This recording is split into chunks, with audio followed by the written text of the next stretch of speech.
A black boy from a rental apartment claiming his daddy's a four-star general. That's the most ridiculous lie I've heard in 23 years of teaching. Mrs. Patricia Whitmore doesn't whisper it. She announces it to the entire fourth grade class at Jefferson Elementary. Then she snatches Lucas Hughes's carefully written assignment off his desk and rips it in half. The tearing sound echoes. She rips it again and again. The pieces fall like snow onto Lucas's worn sneakers. You don't get to make up fairy tales about being special, Lucas. Generals live in big houses. Their children go to private schools. They drive expensive cars. Her voice gets colder. They certainly don't show up looking like you. 10-year-old Lucas stands there, frozen. His hands shake. Every kid in the room stares at him. She crumples the torn pieces and drops them in the trash. Pathetic. Have you ever watched a teacher destroy a child for being black and telling the truth? 2 hours earlier, Lucas Hughes woke up to his father's voice calling from downstairs. "Breakfast in 5, soldier."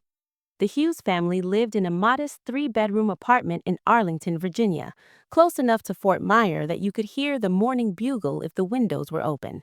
The furniture was clean but worn. The walls held family photos, but nothing that screams military family. No uniforms on display, no medals in frames, no flags or plaques. Security protocol.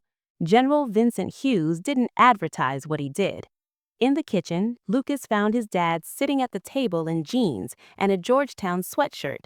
To anyone passing by, he looks like a regular father, maybe a teacher, maybe an office worker. His mother, Dr. Angela Hughes, poured coffee in her scrubs. She had an early surgery at Walter Reed. On the refrigerator, a child's crayon drawing showed a stick figure in uniform with 4 stars on each shoulder. Next to it, a calendar with today's dates circled in red marker. Parent Career Day, Friday. Lucas couldn't stop smiling. He'd been waiting for this day for weeks. "Dad, can I tell them about the time you met the president?" General Hughes glanced at his wife. Angela gave him that look, the one that said their son deserved better than secrets. "Lucas, remember what we talked about? Some things stay private for security. But everyone else gets to brag about their parents." "I know, son." Vincent's voice was gentle but firm.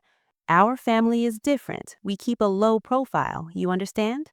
Lucas nodded, but he didn't really understand, not fully. Why did other kids get to be proud while he had to stay quiet? Angela squeezed her husband's hand across the table.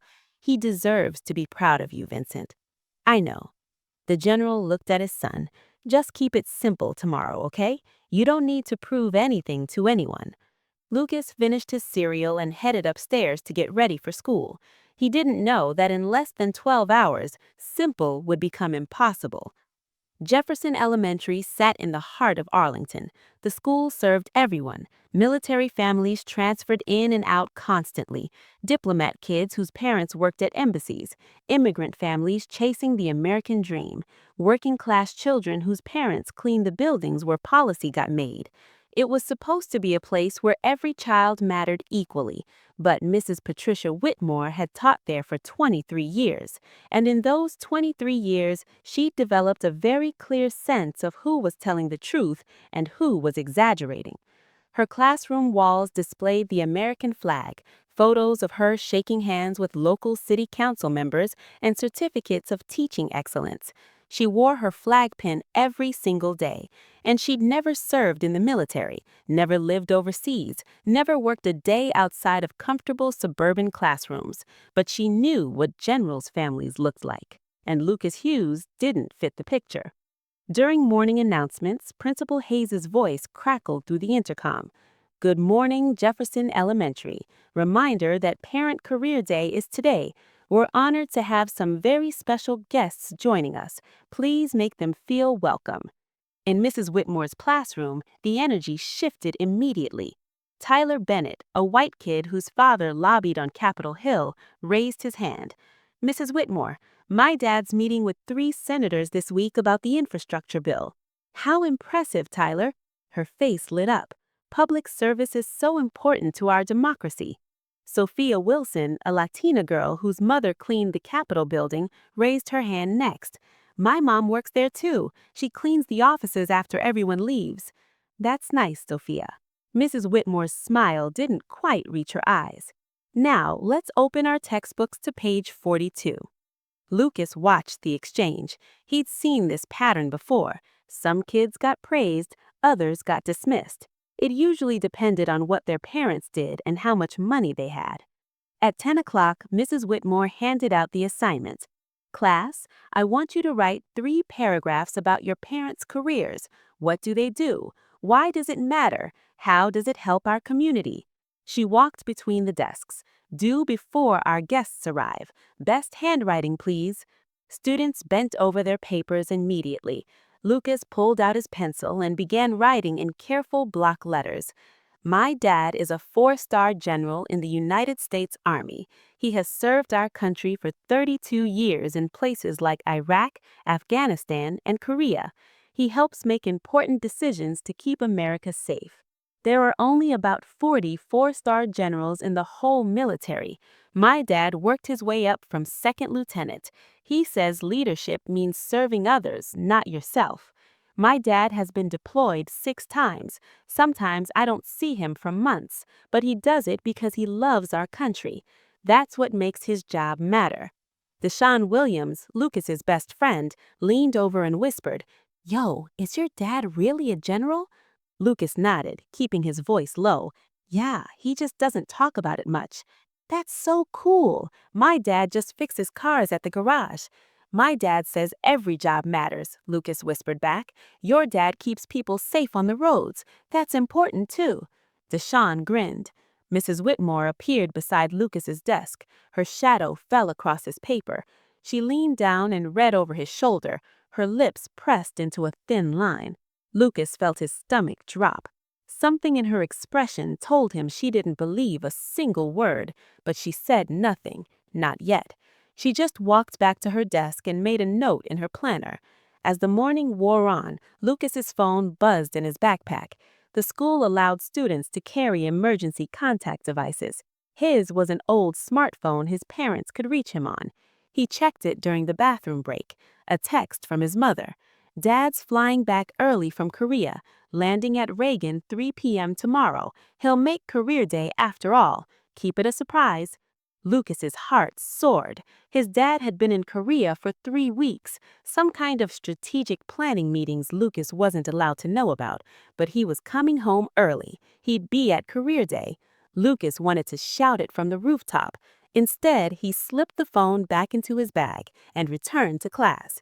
He didn't notice Mrs. Whitmore watching him from her desk, didn't see the skeptical look in her eyes. She'd already made up her mind about Lucas Hughes. That boy was a liar, and tomorrow, in front of everyone, she was going to teach him a lesson about honesty. What she didn't know was that in less than 24 hours, a 4-star general would walk through her classroom door, and everything she thought she knew about Lucas Hughes would shatter like glass. The next morning arrived with unusual excitement at Jefferson Elementary. Parents began filing into Mrs. Whitmore's classroom at 8:30.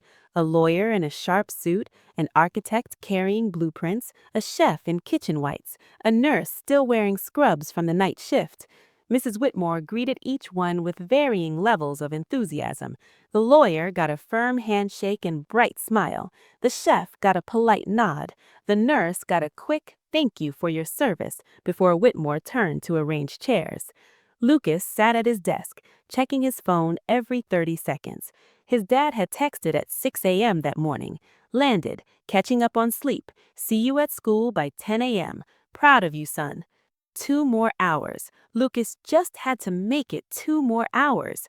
"Class," Mrs. Whitmore clapped her hands. "Before our guests present, let's share the paragraphs you wrote. I want our visitors to hear how thoughtfully you described their work." One by one, students stood and read. Tyler Bennett talked about his father's lobbying firm and the important bills they influenced. Mrs. Whitmore beamed. Sophia Wilson talked about her mother's cleaning work and how she took pride in making buildings shine. Mrs. Whitmore offered a tight smile and moved on quickly. Then she called on Lucas. "Lucas Hughes, you're next."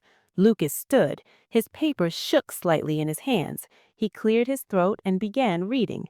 My dad is a 4-star general in the United States Army. He has served our country for 32 years in places like Iraq, Afghanistan, and Korea. He helps make important decisions to keep America safe.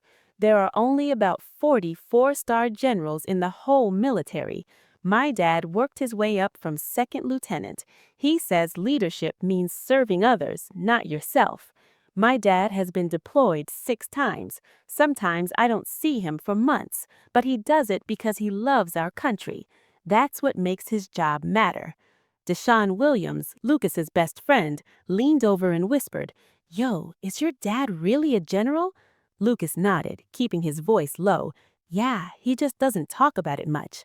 "That's so cool. My dad just fixes cars at the garage.